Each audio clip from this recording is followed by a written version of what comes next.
예, 안녕하세요. 김농사TV의 농사 김승현입니다. 오늘은 징계 사유, 그 중에서도 사용자 좀 명예훼손과 관련한 내용, 전에도 좀 제가 설명해 드린 바는 있는데 좀 더 구체적인 내용, 요즘 최근 양상을 좀 반영해서 설명해 드리려 해요. 최근 양상이 좀 어떤가 이제 좀 알아보는 게 왜 중요하냐면, 노동사건의 전반적 대리인들과도 좀 관계가 있는 것 같아요. 예. 옛날에는 옛날도 아니에요. 불과 이제 한 6년 전, 7년 전만 해도 그 노동사건이 형사사건으로 비화되는 경우가 노동조합에서는 흔히 있었지만, 이 개별 노동자 사건에서는 그리 많아 보이진 않았어요. 예. 정말 몇 개 회사를 빼면. 예. 근데 요즘에 이 대리인들 양상이 좀 바뀌면서, 예, 이유는 여러 가지겠죠. 예. 대리인으로 이제 정확히 변호사님들이 좀 많이 들어오시면서, 많이들 형사 고소를 동시에 진행하는 케이스가 굉장히 늘어났다. 예, 이렇게 좀 말씀을 드릴게요. 예. 사실 노동자 사건 입장에서 형사 고소가 어떤 내용으로 들어오는 게 그렇게 나쁜 거냐? 예, 개인적으로 아닙니다라고 저는 답변 드려요. 예. 오히려 좀 애매했던 사건들, 그러니까 저희가 다른 사건들은 힘의 균형이 가운데에서 진짜 엎치락뒤치락한 사건들이 굉장히 많은데, 이때 형사 고소가 들어옴이 유리하게 작용하는 경우도 상당 부분 있습니다. 제가 이것도 나중에 한번 정리를 해드릴 텐데, 고소라는 게 일단은 질러놓고 나면 이렇게 좀 시원한 감은 있을지는 모르겠는데, 이게 상황에서는 오히려 불리하게 돌아가는 양상이 있습니다. 거꾸로기도 해요. 노동자도 함부로 고소하면은 양상이 좋지 않는 경우도 있고. 예, 아무튼 이런 배경에서 좀 최근에는 명예훼손 부분도 좀 더 살펴봐야 되는 부분이 있다. 이렇게 좀 말씀드릴게요. 일단 왜냐면 형사고소랑 좀 같이 설명을 드려야 되는 게, 이게 형법상 명예훼손죄라는 게 있지 않습니까? 예. 근데 이제 징계에서 명예훼손을 이유로 한 징계, 이것이 이제 같이 보는 거냐? 예. 이 문제가 좀 있어서 그래요. 그러니까 형법상 명예훼손이 성립되면은 징계도 할 수 있는 것이고, 징계도 할 수 있으면 형법상 명예훼손도 되는 것인가? 좀 이렇게 좀 이 두 개가 같이 가냐 또 따로 가냐에 대해서 좀 궁금해하시는 분들이 많더라고요. 결론부터 말씀드릴게요. 기본적으로 징계와 형법상 명예훼손은 뿌리는 달리합니다. 근데 실무적으로는 구체적 관련이 가지고 있어요. 예. 그리고 조금 더 양상을 보면은 징계에서 말한 명예훼손은 좀 더 바운더리가 크다 보시는 게 좋아요. 다만 형법상 명예훼손은 아무래도 이것이 이제 범죄다 보니까 죄형법정주의를 되게 명확하게 좀 요구를 받아요. 명확성의 원칙도 있어야 되고 유추해석도 금지되고 굉장히 협소하게 줄여서 보기 때문에 징계보다는 아무래도 형법상 명예훼손이 성립되기가 좀 더 어렵습니다. 예. 그러나 이제 명예훼손적인 행위가 어떤 징계 행위가 되는가는 취업규칙에는 규정이 돼 있어야죠. 예. 그래야 이제 보통 문제가 되는 거고, 실제 현실에서는 취업규칙상 회사의 명예를 손실하게 한 경우, 이런 등으로 이제 규정이 돼 있는 경우에 이것이 이제 문제가 되는 겁니다. 결론적으로는 실무적으로는 둘이 상호 되게 밀접한 관계를 가지고 있지만 딱 맞아떨어지는 건 아니다. 징계가 좀 더 크게 보는 것이 맞지 않냐, 이렇게 좀 설명을 드릴게요.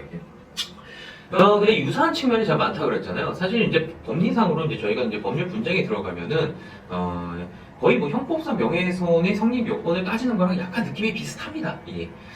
왜 그러냐면은, 이게 저희가 어떤 명예훼손적인 일을 했다 해서 무조건 징계 사유가 되고 이런 건 아니에요. 예. 마찬가지로 형사사항도 어떤 구성 요건만 채운다 해서 무조건 범죄가 돼서 처벌을 받는 것도 아니에요. 그래서 양상이 되게 비슷해요. 한번 비교하시면서 보시면 되게 좋을 것 같은데, 이건 제가 언제 따로 기회를 잡아서, 체계가 좀 달라서 그래요. 근데 유사한 느낌이 좀 있습니다. 물론 완전 유사한 건 아니라고 좀 말씀드렸지만. 자, 일단은 명예훼손이 징계 사유로서 어떤 징계 처분에 궁극적으로 정당하다 하기 위해서는 몇 가지를 좀 들여다봅니다. 이게 이제 어쩔 수 없이 법원에 의해서 형성된 판례 법리라고 하는데, 그거에 대해서 좀 결정할 수밖에 없는데요. 예. 일단 첫 번째로 아까도 말씀드린 취업규칙에는 있어야 되겠죠. 명예훼손이 구성하면은 이걸 징벌로 삼는다.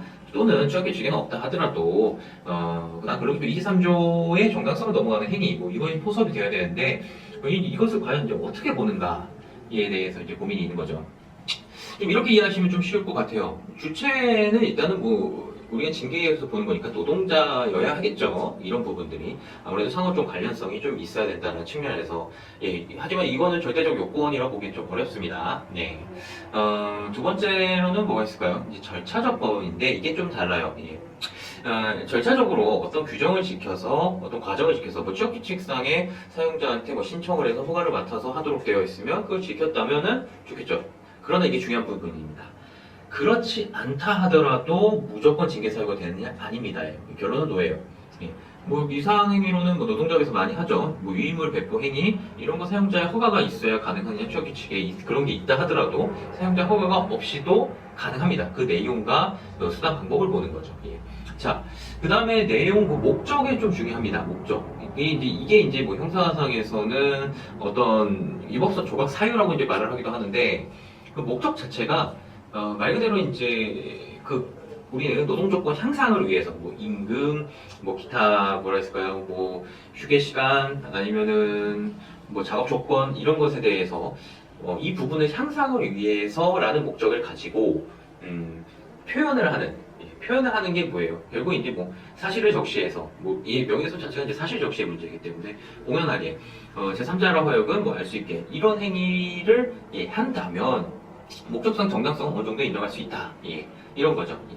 그리고 수단 방법적인 측면도 보고요. 근데 이제 그 목적이 정당하지 않다는 경우는 뭐가 있을까요? 예. 보통은 우리가 뭐 이제 그 내용 자체를 뭐 임금 뭐 이렇게 두고 있으면 뭐 목적상 크게 문제가 없다고 보기도 합니다. 근데 목적 자체가 뭐 누구의 뭐 예를 들어 뭐 사장의 치부를 뭐 드러내기 위해 뭐 사장의 뭐 불륜관계를 드러내기 위해 뭐 이런 식으로 예.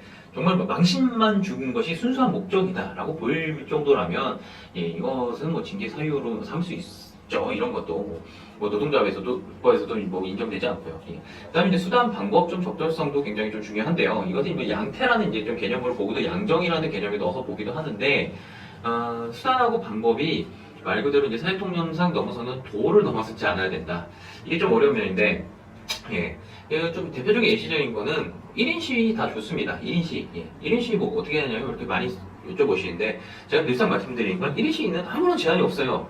예. 아무 문제가 없어요. 근데 문제는 그 피켓팅의 문구라든가 내용이 문제인 거죠. 예. 그 목적과 달성하려는 내용을 잘 비교를 해야 돼요. 좀 예시를 들어드릴까요? 뭐 예를 들어 뭐 얼마 떨어진 임금을 보존하라. 뭐 이 정도 문구 괜찮습니다. 예. 또는 뭐 휴일을 보장해라. 뭐 이 정도 좋아요. 근데 이제 뭐 예를 들어 뭐 하지도 아니한 뭐 사용자 누가 뭐 어디에 뭐 절도 행각을 금지해라. 뭐 이런 실제로 있었던 일인데 뭐 인간 말종 누구는 뭐 어떻게 해야 된다. 뭐 이런 내용의 피켓팅 하신 분인데 뭐 가만히 안 있죠. 요즘에 사용자들이 이런 거 거의 고소합니다. 예, 그리고 명예훼손을 실제 벌금도 받았던 사례인데요. 예, 문구 자체에 대해서도 굉장히 좀 신중하셔야 된다. 그리고 수단 방법은 또 뭐가 좀 1인칭이에요. 이 얘기 좀 했었죠. 이건 괜찮아요. 근데 뭐 이제 뭐 작업에 들어가는 뭐 작업자들을 뭐 막는 방법이라든가 또는 그 뭐 사용자가 거주하는 뭐 아파트 단지에 들어가서 예, 말 그대로 고성 방각 소리 지른다거나 뭐 이런 방식으로 좀 정도의 절차성을 좀 넘어가는 예를 들어 출퇴근 시간에 뭐 이거 피켓팅 들고 뭐 단순히 유인물 나눠주고 이 정도야 뭐 문제가 되겠습니까만은 이제 그런 게 아니라 뭐 심야 시간에 뭐 전화 걸고 항의하러 막 가서 막 피켓팅하고 뭐 이런 것들은 상당히 위험하다. 예, 이렇게 좀 말씀드릴게요. 수단 방법. 자, 이렇게 해서 뭐 절차를 이제 좀 본다 얘기죠. 뭐 주체, 목적, 뭐 수단 방법, 그냥 목적 자체 뭐 이런 걸 좀 봐서 징계 사유에 아예 해당하지 않는다 하거나 뭐 제 입장은 이것이 충족하자면 징계 사유에 아예 안 된다라는 게 이제 뭐 사실 이제 제가 주장하는 바이지만 뭐 대법원 판례도 일부 그렇습니다만 현실에서는 뭐 사유가 되더라도 양정적인 면에서 충분히 고려되어야 한다 이렇게 판단을 받을 수 있는 것이죠. 그러니까 뭐 다 좋습니다. 내가 그 노동자로서 항의할 수 있는 거는 충분히 받아들여지고 우리 일반적 사회에서도 뭐 문제가 없어요. 다만 이제 그 수단과 방법, 양태가 항상 이제 고려는 하셔야 되겠죠. 예. 좀 문구 같은 것도 좀 고민을 해보시고 좀 아니다 싶으시면은 욕설 이런 건 당연히 좀 피하시고요. 예. 그다음에 좀 이제 이거 약간 제가 좀 우려돼서 잘 안 말씀드릴까 하다 말씀드리는데 사실 이제 판례 법리는 거의 이법성 조각 그 형법 법리랑 거의 따라갑니다. 이게 징계에서도 무슨 얘기냐면 약간 범죄의 구성 자체는 하더라도 그러니까 징계의 구성은 하긴 하는데 그 목적 자체가 어떤 뭐 근로조건 향상이 있고, 그 다음에 이게 이제 뭐 형법으로 따지면 공공의 이익을 위해서 하행이고, 뭐 이런 측면이죠. 예. 그 다음에 그 내용이 대체적으로 보아도 진실하다. 그러니까 일부 좀 과장되거나 일부 허위가 있다 하더라도, 예. 그러니까 뭐 대부분은 진실하다면 이것이 뭐 그 목적의 정당성을 벗어났다 할 수 없다. 이렇게 좀 판단이 되니까. 근데 이제 이게 제가 말씀드리기 조심스러운 게 일부 과장이나 그런 거는 좀 봐준다라는 측면 말씀드리면 뭐 잔뜩 그냥 막 써버리니까 하는데, 자, 일부예요. 일부. 대체적으로 진실을 해야 돼요. 예. 예를 들어 뭐 사업을 뭐 직장 괴롭히기를 합시다. 예. 그러면은 뭐 괴롭히기 위해서 뭐 풀뽑기를 시켰다든가 뭐 창고에서 뭐 물건 나르기 시켰다든가 이 정도 내용은 팩트가 돼야죠. 다만 뭐 창고에서 물건 나르기를 뭐 3박스를 나르게 했는데 뭐 실제로 막 정말 힘들게 막 수십 박스 나르었습니다. 뭐 이 정도. 뭐 이 정도에 봐준다는 얘기지 막 하지도 않은 걸 했다 그랬다 이런 거는 뭐 봐주지 않는다 이런 측면이죠. 예. 자, 오늘 김동사 TV에서는 뭐 지난 방송을 한 적도 있지만 좀 양태 현재 상황이 점점 형사 고소가 이제 많아지고 있는 상황에서 노동자들이 이렇게 좀 똑똑하게 대응을 해야 되는 측면에 대해서 좀 설명을 드렸습니다. 뭐 징계 사유도 별의별 게 다 늘어나고 있지만 형사 고소도 정말 많아지고 있어요. 뭐 신중하게 좀 대응하셔야 되겠지만 무엇보다도 내가 처음부터 무엇을 하고자 할 때 알고 하시면 훨씬 더 안전합니다. 그래서 사용자들을 자문을 받잖아요.